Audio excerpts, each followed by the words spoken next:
प्यारे दोस्तों, एक गांव में एक शख्स ने अपने घर का कामकाज करने के लिए, सामान वगैरह लाने के लिए अपना भतीजा रखा हुआ था। भतीजे का नाम सचिन था। उसका बहुत बड़ा घर था और उस घर में बहुत सारे कमरे थे। एक दिन सचिन अपने कमरे में खिड़कियां बंद करके आराम से अपने कपड़े बदल रहा था। अंदर से दरवाजे की कुंडी नहीं लगी हुई थी। अचानक उसकी चाची अंदर आ गई। वो सचिन को इस हालत में देखकर हैरान रह गई और एकदम से बाहर भाग गई। लेकिन सचिन टस से मस न हुआ और वैसे ही कपड़े बदलता रहा। जब वो बाहर आया तो उसकी चाची बोली, सचिन अंदर क्या कर रहे थे? सचिन बोला, चाची आपको तो सब पता ही है, काम के लिए देर हो रही है, कपड़े बदल रहा था, अब मेरे मुंह से क्या सुनना चाहती हो?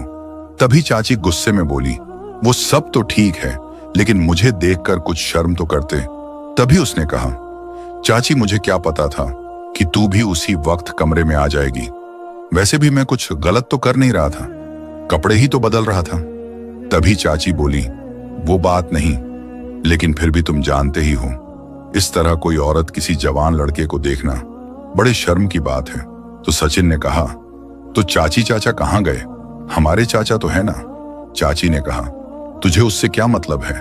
ज्यादा बोलकर मेरा दिमाग मत खराब करना, वरना सब तेरे चाचा को बता दूंगी। मैं तो इसलिए नहीं बताती, सारा दिन बेचारे काम करते हैं, फिर रात को थके हारे लेटते ही सो जाते हैं। तभी सचिन बोला, चाची अगर आप बुरा ना मानो तो मैं आपकी मदद कर दूंगा। तुम कैसे मेरी मदद करोगे?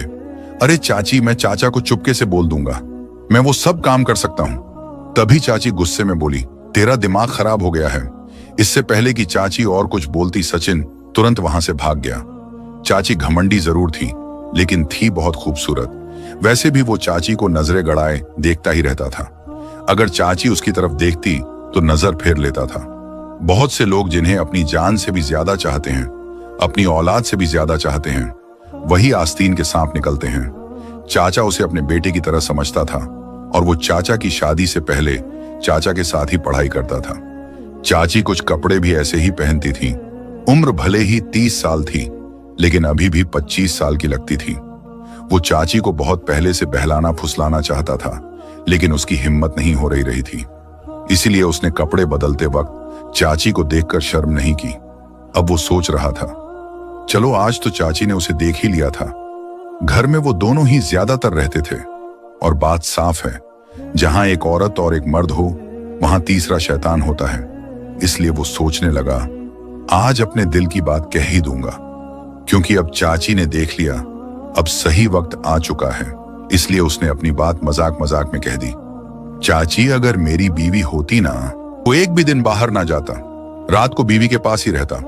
अपनी चाची के सामने बिना शर्म किए, बिना शर्माए कहता रहा, मैं बीवी के साथ ये करता, फिर ये करता। वो सोचने लगा, जब सही वक्त हो तब बात कर लेनी चाहिए, क्योंकि उस वक्त ख्वाहिश पूरी होने के ज्यादा चांस होते हैं। एक बार रात को चाचा और चाची को कमरे में देखने लगा, तब दोनों पति पत्नी अपना हक अदा कर रहे थे। सचिन उन्हें ये सब करते हुए देख रहा था। वो उन्हें खड़े होकर देखता रहा। उसे अपने चाचा चाची को देखकर बहुत हसद हो रहा था। लेकिन उसने एक बात नोटिस की, चाचा बहुत जल्दी कमरे से बाहर निकल गया। अभी सचिन भी अभी कुंवारा ही था, शादी नहीं हुई थी और वो 24 साल का हो चुका था। उसकी चाची बहुत ही खूबसूरत और हसीन थी। वो हमेशा उसके साथ बेरुखी से पेश आती रहती थी। चाची और उसके बीच एक कुत्ते बिल्ली वाला बेड़ था। वो तो चाची का रवैया देखकर कभी का अपने चाचा का घर छोड़ देता, लेकिन चाची की खूबसूरती जाने नहीं देती थी। जब चाची उनके घर में नई नई आई थी तो उसे खुद पर बहुत घमंड था, और घमंड होना भी जरूरी था, क्योंकि वो किसी हीरोइन से कम नहीं थी। चाची की लंबाई काफी थी और उसका चेहरा गोल और रंग गोरा था। जब भी वो सचिन को देखती थी तो चाची की खा जाने वाली निगाहें उसके सीने के पार हो जाती थी। लेकिन शुरू में वो चाची से बात करने का बहाना तलाश करता रहता था, लेकिन वो उसके मुंह नहीं लगती थी। तभी से वो समझ गया था कि चाची के अंदर खूबसूरती का घमंड भरा हुआ है। सचिन के चाचा एक कंपनी में काम करते थे। जहां वो कंपनी थी, वो जगह उसके घर से 55 किलोमीटर दूर थी। इसलिए उन्हें वापस आते आते आधी रात हो जाया करती थी, और कभी कभी तो वो आते भी नहीं थे। और अगर ज्यादा काम हुआ करता तो कई कई दिन तक वहीं रुक जाते थे, क्योंकि रोजाना आना जाना काफी मुश्किल हो जाता था। जब चाचा घर नहीं आते थे तो चाची अपने कमरे में अकेली रहती थी। सचिन ने चाची को कई बार गैर मर्दों से बात करते देखा था। सचिन चाची को देखकर महसूस करता था कि चाचा आधी रात घर आते हैं, कभी कभी आते हैं, इसलिए चाची की ख्वाहिश पूरी नहीं होती होगी। इसीलिए चाची फोन में रोमांटिक फिल्में वीडियो देखा करती हैं। चाची को जितनी चाचा की जरूरत थी, चाचा उतना वक्त चाची को दे ही नहीं पा रहा था। ये बात वो बहुत अच्छी तरह समझ चुका था। एक दिन सुबह सचिन ने देखा कि चाची काफी मायूस लग रही थी। फिर सचिन ने पूछा, चाची क्या हुआ, आप इतनी उदास क्यों हो?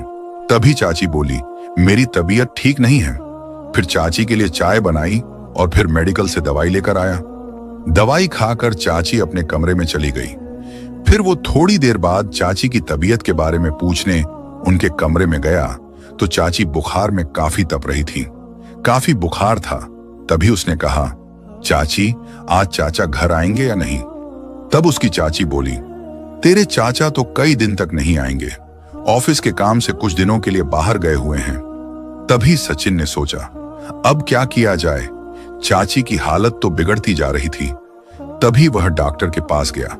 और कहां डॉक्टर साहब, मेरी चाची की तबीयत बहुत खराब है।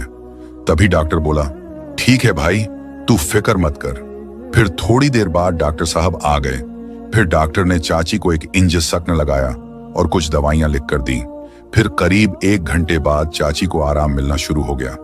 फिर अगले दिन सुबह जब सचिन नहाने जा रहा था तो चाची बोली, सचिन 1 मिनट मेरे पास आओ। जब वो उनके पास गया तो चाची बोली, सचिन मुझे माफ कर दो। तब सचिन ने पूछा, किस बात के लिए? तो उसकी चाची बोली, जब से मैं इस घर में आई हूं उसके बाद एक बार भी मैंने तुझसे सीधे मुंह बात नहीं की, लेकिन तुम मेरा कितना ख्याल रखते हो। सचिन ने कहा, चाची कोई बात नहीं, मैं तो आपको अपना ही मानता हूं। फिर उसने सोचा कि चाची से अपने दिल की बात कह देता हूं, ये सही है। लेकिन फिर सोचा कि अभी अपने दिल की बात कहना बेवकूफी हो सकती है, चाची भड़क सकती है, क्योंकि अभी अभी तो चाची मेरे साथ बात करने लगी है और मुझसे अगर मैं अभी वो सब बता दूंगा तो बहुत जल्दी हो जाएगी।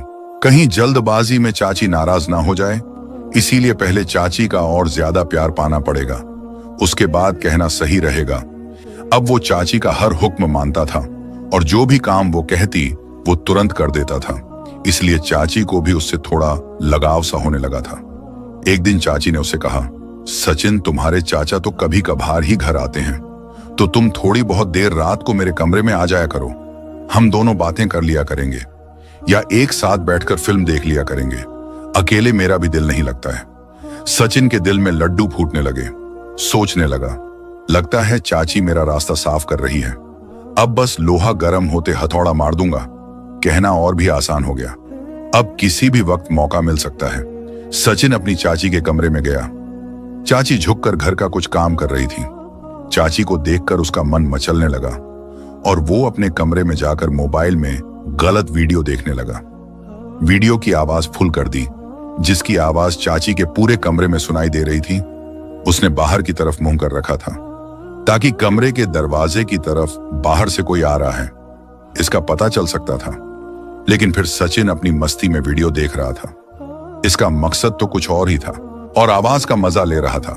फिर उसे यह भी पता नहीं लगा कि उसकी चाची कब कमरे में आ गई और फिर चाची भी पीछे आकर वो वीडियो देखने लगी। लेकिन सचिन को यह खबर ही नहीं हुई। फिर चाची ने हल्की खांसी मारी और उसने जब वीडियो से निगाह हटाकर देखा तो पीछे उसकी चाची खड़ी खड़ी हंस रही थी। फिर उसने जल्दी जल्दी वीडियो बंद किया और बिल्कुल घबराने का नाटक करने लगा। चाची ने उसके कान पकड़कर कहा, अब क्यों बंद कर दिया, क्या तू डर गया? फिर उसने थोड़ी हंसी में और थोड़ा घबराते हुए कहा, हाँ चाची, डर तो लगता ही है जब कोई वीडियो देखते हुए पकड़ लेता है। फिर वो बोली, अच्छा अब तुम्हें डर लग रहा है, उस वक्त डर नहीं लगा जब कमरे में इतनी आवाज में ये वीडियो देख रहा था। फिर उसने कहा, चाची बस क्या बताऊं, कमरे में पता नहीं क्या है, जब अकेला होता हूं दिल मचलने लगता है। फिर वो चाची का हाथ पकड़कर बिस्तर पर बैठ गया और कहने लगा, चाची अगर आप बुरा ना मानो तो मैं आपसे एक बात कहना चाहता हूं, अगर तुम कहो बोल दूं, मैं बोलूं तो क्या तुम बुरा तो नहीं मानोगी? चाची ने कहा, तू तो कुछ भी कह ले, मैं बुरा नहीं मानूंगी। फिर उन्होंने कहा, अगर मुझे बुरा मानना होता तो जो तुमने हरकत की है उसे देखकर तो मैं तुम्हारी